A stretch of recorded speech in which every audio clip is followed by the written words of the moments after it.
So guys, pag-usapan lang natin si Alden Richard at Catherine Bernardo na pinagkaguluhan kagad guys. No? Tignan nyo naman guys, kat din dinumog na ng mga fans sa labas ng SM Mega Mall. Grabe guys, no? Kararating lang nila pero kanina guys nagbisita na sila pero umuwi lang sila para nga naman guys magbihis. Kita nyo naman guys, napakagwapo ni Alden Richard. At siyempre, igit sa lahat guys, napakaganda ni Catherine Bernardo. Bagay na bagay guys ang kanyang damit. Naanin mo guys ganyan din ang sinuot niya noong siya ay nakakuha ng award. Diba? Kitang-kita naman natin guys, no? Pormahan pa lang. Talagang Japorms na guys. Diba? Kitang-kita naman natin guys, yan ang ilig umano guys ni Alden Richard na type niyang babae na medyo passionate, 'di ba? Kitang-kita naman natin kasi guys, 'di ba? Wala siyang reklamo. Kasi yan nga guys ang inahanap-hanap niya guys sa babae. Siya naman mismo kasi guys ang nagsabi niya, 'di ba? Kitang-kita naman natin guys, pormaan pa lang talagang Japorms na kung tawagin si Catherine Bernardo, 'di ba? Kitang-kita naman natin guys, no? Dati guys, hindi naman ganyan ang mga pormahan ni Catherine Bernardo kasi alam naman natin guys, after ng event, agad-agad nagpapalit na yan at siyempre nagja-jacket na yan para kay Daniel Padilla o kaya magbibiis na kaagad, siyempre magpapalit na kaagad. Ganon kaagad yan guys, di ba? Ganon ang usapan nila. Pero tignan nyo naman guys kay Alden Richard. Hanggang sa pag-uwi, ganon pa rin si Catherine Bernardo. Ano ang pagkakaiba guys ng sitwasyon ni Catherine Bernardo kay Daniel Padilla sa sitwasyon niya kay Alden Richard? Kasi si Alden Richard guys, mahilig sa mga babaeng passionate. Si Daniel Padilla guys ay hindi gaano.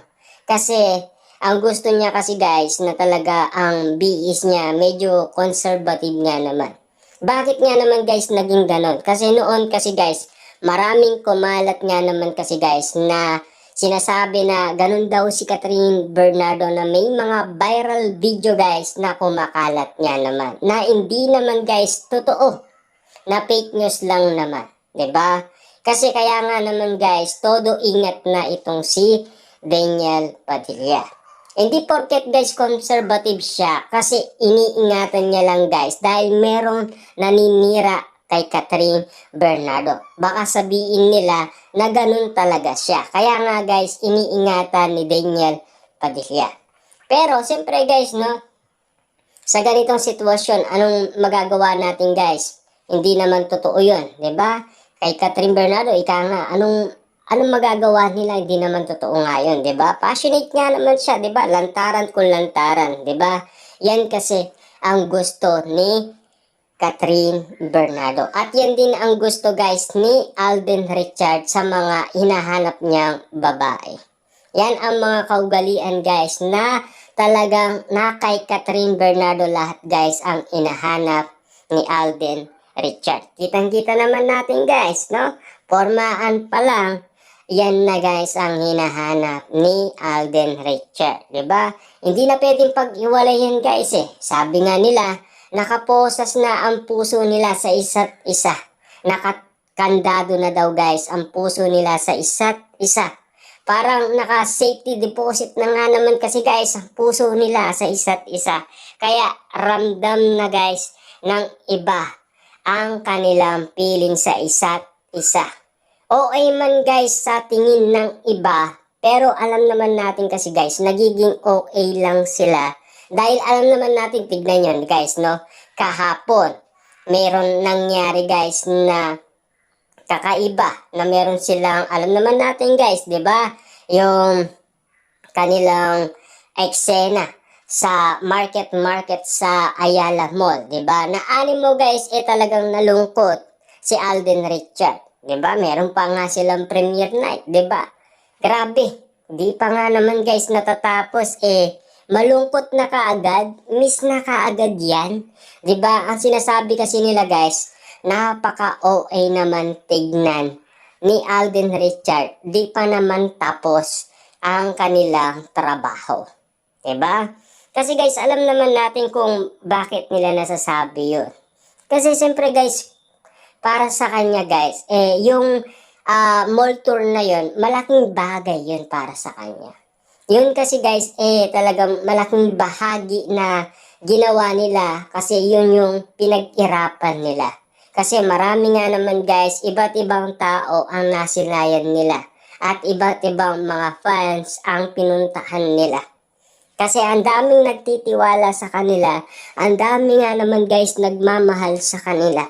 Nationwide guys ang kanilang siyempre, sinihan guys na mapapanood ang kanilang movie.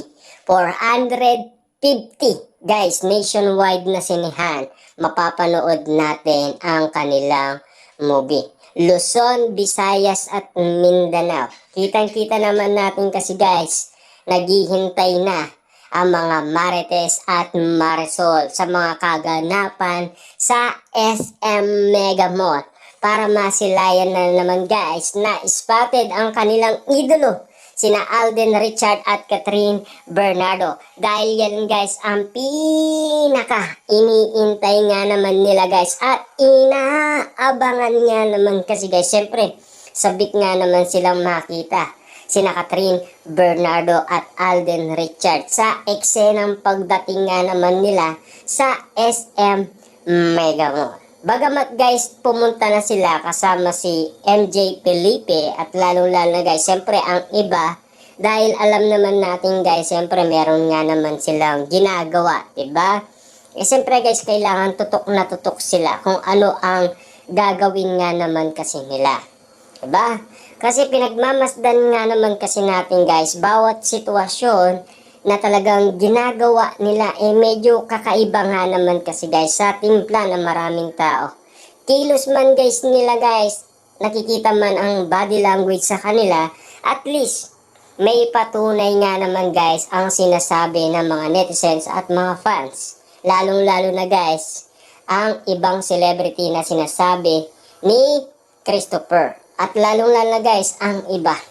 Diba? Lalong-lalo na guys, siyempre, ang mga mata, lalong nag-iinit yan at lalong nag-aabang at siyempre, lalong nag-iintay yan sa mga eksena na nakikita nila guys. Kina Catherine Bernardo at Alden Richard. Diyan kasi guys, ang pinaka inaabangan nila guys na meron nga naman silang makitang kakaiba. Diba?